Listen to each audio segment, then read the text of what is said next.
श्री स्वामी समर्थ. आज सारा अमृतचा 5वा दिवस. रोजच्या प्रमाणे पूजा वगैरे करून घेतली.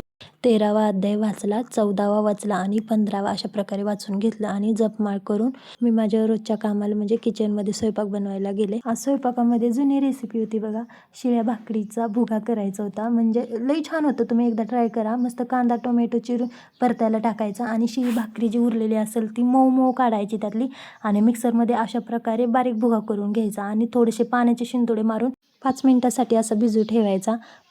तो भिजूपर्यंत इकडं मस्त त्यात हिरवी मिरची वगैरे टाकून घ्यायची आणि भुगा घ्यायचा टाकून त्यामध्ये बघा भाकरीचा आपण जो भिजवला आहे तो आणि थोडंसं चवीसाठी लिंबू पिळायचं. इतकी छान टेस्ट येते ना, खूप छान टेस्ट येते. तुम्ही एकदा ही रेसिपी करून बघा आणि मला सांगा.